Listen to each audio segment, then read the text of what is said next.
Welcome to the Onion Buns.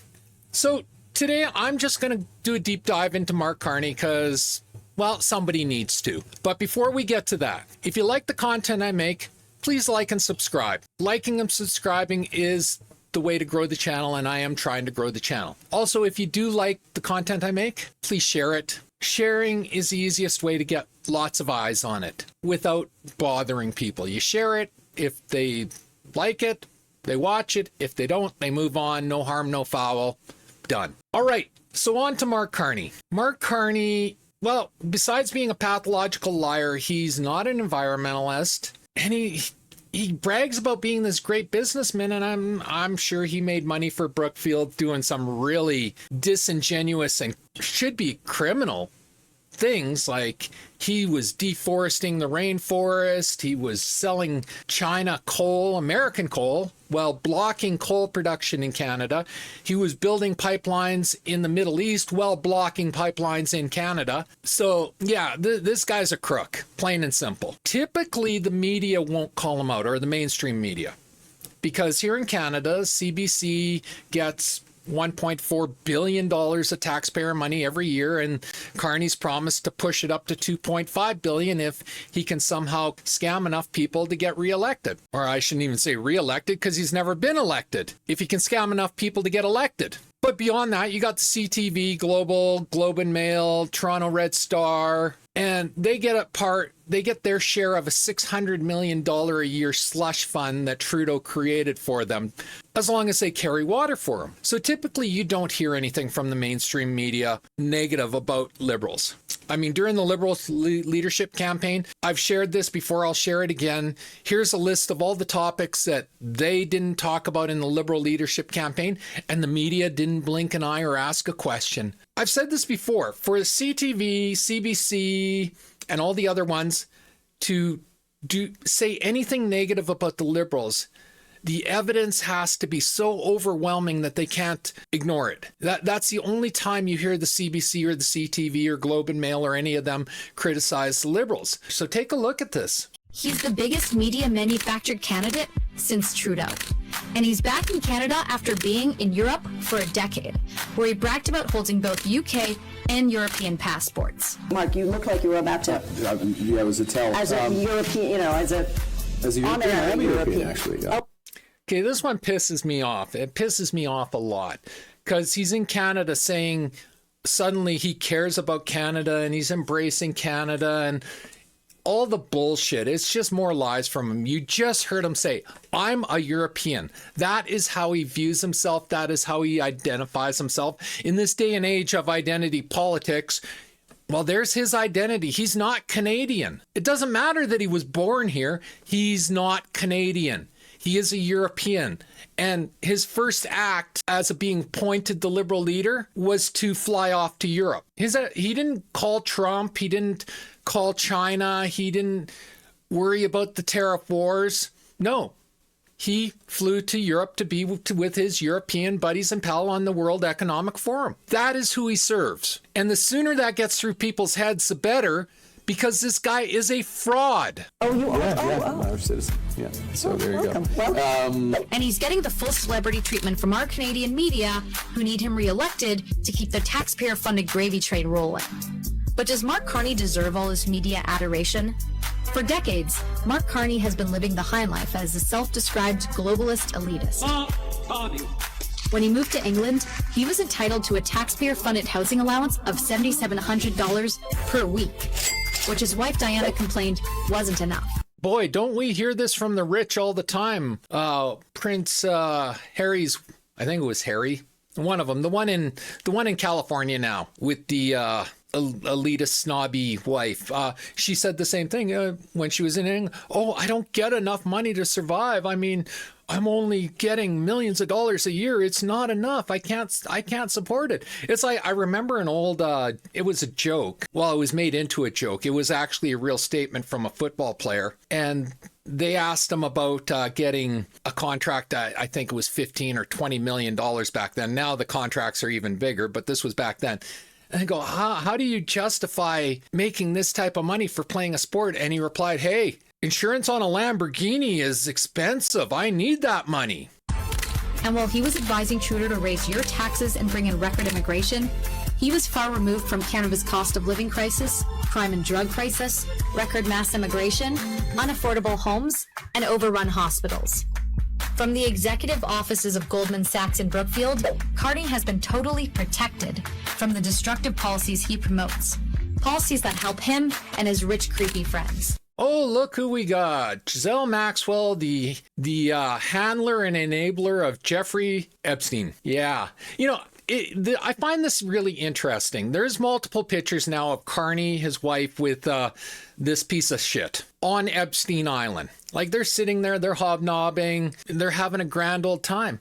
And I remember Trump, somebody digged up this 1970s picture, the only picture anyone ever found of him and Jeffrey Epstein in some New York socialite gathering. And this is when Trump was a Democrat, so he was running in those circles back then. And it was some high snob, elitist, high society gathering in New York. And it's a picture of Trump and Epstein being in the same party. Like that's all it was. They were at the same event. And when Trump started running for the Republicans, this got smeared everywhere saying, oh, he loves Epstein and blah, blah, blah, blah, blah, even though there's no evidence that Trump ever went to the island or anything. And yeah, so they ran like hell with that. But here we have pictures of him and his wife with Giselle Maxwell. And other than the alternative media, like the non-mainstream media, nobody's talking about this. It's hush hush. It's taboo to speak of. No, I want him to explain this one. I want to explain why he went to Epstein Island. I want to explain why he's friends with her. Everybody knows what she was. Everybody back then knew what she was. So I want to hear him explain that, because this isn't the Trump situation of some random photo at some random event. He went and visited them multiple times. He is friends with them. He hobnobs with them. And whatever else. I'm not going to go into that, but you can let your own imaginations run wild. He's just another hypocritical media celebrity who doesn't care about working Canadians. Too busy flying on private jets and vacationing on yachts while saying retired grandmas need to pay more to heat their homes. Too busy helping his company deforest the Amazon rainforest for profit while telling single moms to pay more to fuel their cars. Too busy stuffing his company's money in overseas tax havens while pushing tax hikes on small businesses and family farms. Yet, Mark Carney is a media darling and celebrity. But he's not a leader, and not someone Canadians can afford. Yeah, Canada totally cannot afford him. The world can't afford him. I don't know why anyone would trust this guy. I really don't. It makes absolutely no sense to me.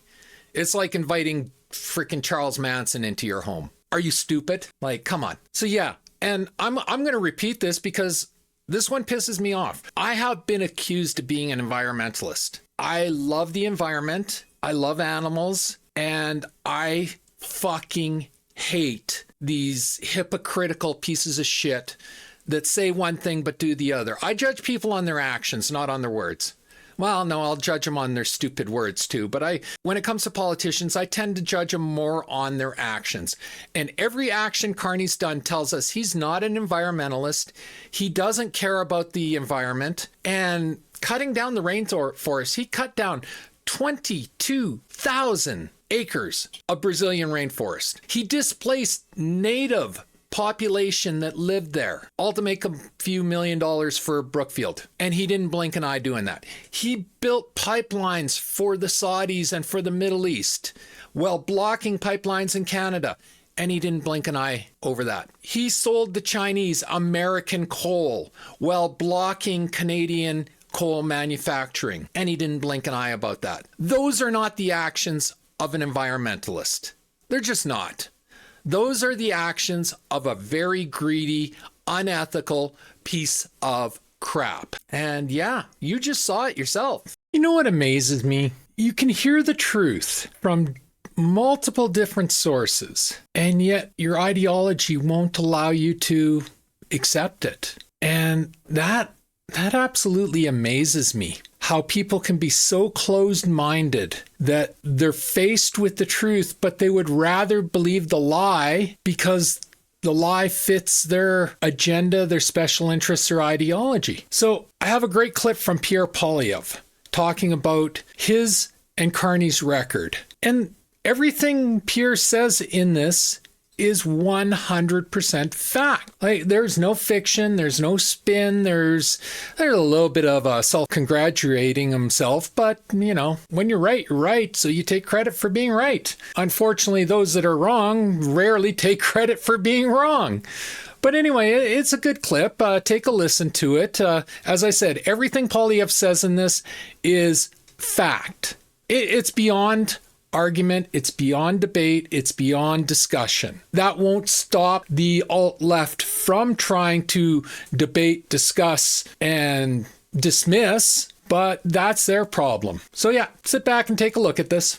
If you want any proof that my economic ideas are the best, the Liberals are all trying to pretend that they're copying them right before the election. All the big economic questions of the last 5 years, Mark Carney has been wrong and exactly wrong, and I have been right.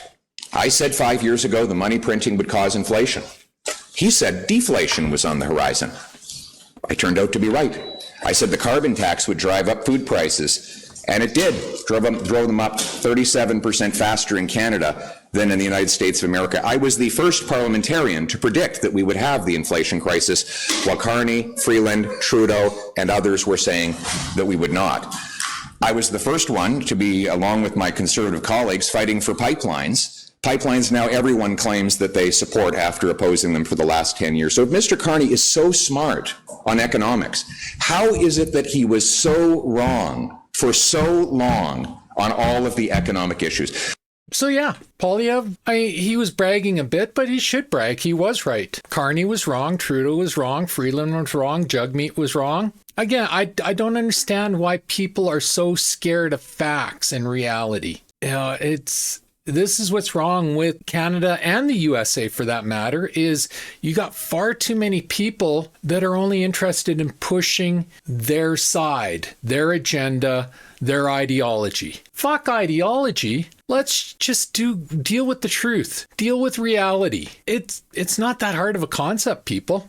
Anyway, so yeah, that was that clip. I hope you enjoyed it. So tons of people now have spoken that the carbon tax has not been canceled, contrary to the lie Mark Carney's telling you. But Mark Carney's a pathological liar. Lying is what he does. So first off, you got to understand, Carney loves the carbon tax. The carbon tax was probably his idea, even though it was implemented before he officially got with Trudeau 5 years ago. But he has endorsed it 1,000%. And here, take a look, listen to his own words. This is what gets me, is people are not listening to what Carney is actually saying. I got a video here. It tells you exactly how much he loves it. And yeah. When you look at something like carbon pricing, where it goes to the heart of, it's first and foremost, it's making this economy more competitive, more sustainable jobs. It's helping us do our bit on climate change. It's also making sure that Canadians come out ahead right now and then in the future. So a few things here. First off, there is absolutely no evidence that carbon pricing or carbon tax has eliminated any form of pollution in Canada. It doesn't exist because nobody can track where the money went. Second off, it hasn't made things more affordable. It's made things less affordable. Groceries are up 37% in the last year because of the carbon tax. Okay, now Carney is telling you that he got rid of the carbon tax. He didn't get rid of it. He paused it. To get rid of the carbon tax, you actually have to open up Parliament. You have to get everyone to vote on it. You have to win the vote. Then you have to send it to the Senate. The Senate has to radicalize it or put it through, and then it's got to get governor approval. That is how you get rid of the carbon tax. That's not what Carney did. Carney made a grand sweeping display, a very Trump-like display of signing his name, and he announced the carbon tax. No, it's been paused. The legislation is still there. He can bring it back whenever he wants. And you just heard how much he loves the carbon tax. So if you really don't think, if he was to win the next election, that he would bring back the carbon tax, you're an idiot. point blank, you're a fucking idiot. He wants this carbon tax. He just put Stephen Gilbert, or however you say his name, into Quebec. Gilbert has said point blank, he will never allow pipelines to be built. So Carney's saying, oh, I want to build pipelines, but he just gave Gilbert the final say in Quebec, which means even if the Bloc suddenly started supporting pipelines, Gilbert would just block them. So we're never getting a east-west pipeline. Again, you got to look at the actions of these people. Carney is a pathological liar, so look at his actions, at what he's doing. He is setting the table to bring back the carbon tax, to increase the carbon tax, and to block pipelines. How is this good for Canada? You tell me, how is this good for Canada? Alrighty, for the final clip of today, I'm going to let Pierre Poilievre, explain to you exactly why the carbon tax has not been cancelled. Poilievre uses the word sneaky. I use the words dishonest. Carney is being dishonest with Canada. The carbon tax is not gone. It's been paused. And I truly believe, because I've actually researched Mark Carney on what he said and gone through all the crap, is that if he was to win the election, which, I mean, that if Mark Carney and the Liberals win the next federal election, Canada's done. Point blank. We're done. We're finished. It's over. Game over. I'm not one of those people that says 51st state or want to join the states, but, you know, if Carney and the Liberals win, may as well, because Canada's not going to win. There's nothing to look forward to for Canada. So anyway, I don't want to go down that road, though. Like I said, I don't agree with Trump and his 51st state crap. I honestly think he just does that to piss the Liberals off. It was jabs at Justin. Now it's jabs at other Liberals like Doug Ford and Mark Carney and them. It's just to get under the skin. In internet terms, he's trolling them. And they're just all too fucking stupid to understand what it is. But I guess that's a lot of people, because you hear a lot of people talking about it. And, you know, I heard the other day, a guy I know, he said, what was he? Oh, he said, Trump wants his tariffs because it's going to hurt America more than Canada with the tariffs. And I'm like, you know, I'm so sick of hearing this from uneducated people. Trump is tariffing us because he wants America to stop buying Canada. It's that simple. He wants Americans to buy America so that manufacturers build in America, which creates America jobs. It's not hard to figure out. He's not tariffing Canada to make more money or blah, blah, blah, blah, blah. He's tariffing Canada, Mexico, China, and everyone else to try to shift the manufacturing back into the United States. Because the United States under Biden went down the same rabbit hole as Canada under Trudeau and Carney went on down. We got rid of all our manufacturing. So all those jobs went with it. So that's all Trump's agenda is. It's like, it's not hard to figure out. But anyway, that's a completely different topic. So I'm going to leave it at that. So anyway, for this, Pierre Poilievre, he explains why the carbon tax is only paused. It's not done. And what needs to be done to get rid of the carbon tax. So take a look. Whether I think that Mark Carney will abolish the carbon tax, well, the truth is he can't do that without recalling Parliament. This is the carbon tax law. It's in place today. Until Parliament is recalled, this carbon tax law will be the law of the land. What he might do is hide the carbon tax by telling CRA to stop collecting it for 2 months before the election. So let me ask you if you think this is a believable proposition. 100% of his ministers voted dozens of times not just to impose the carbon tax, but to raise it. Mr. Carney, his only public criticism of the Liberal carbon tax was that it was not high enough. They've had this tax now for over 7 years. The law that they still have in place would quadruple it to 61 cents a liter.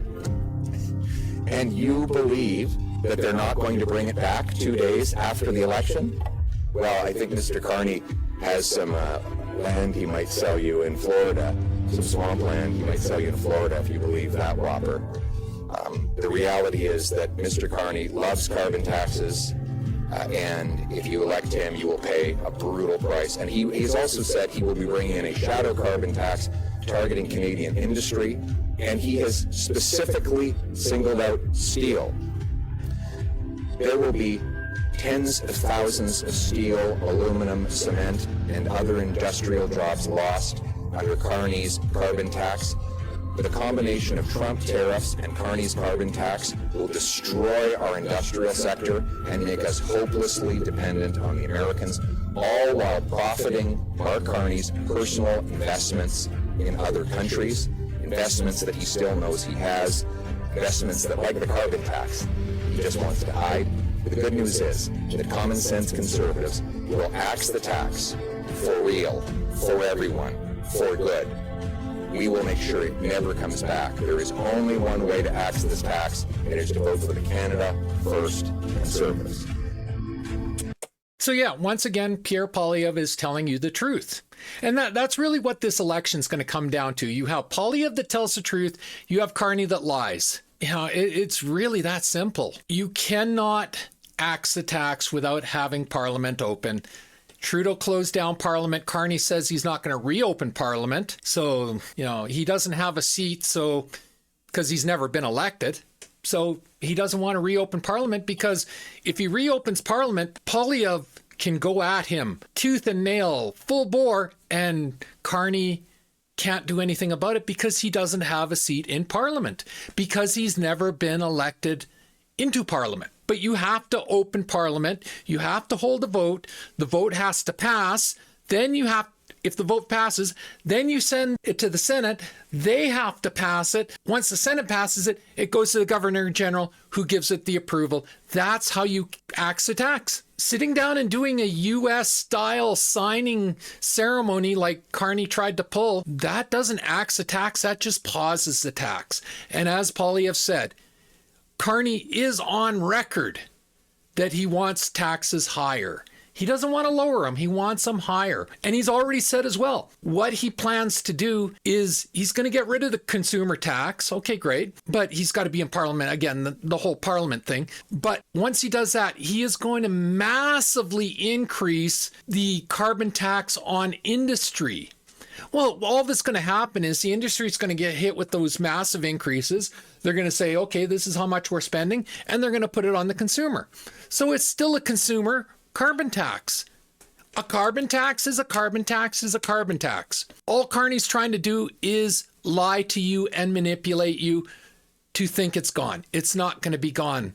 It's never going to be gone if you vote Liberal NDP. It's not going to happen.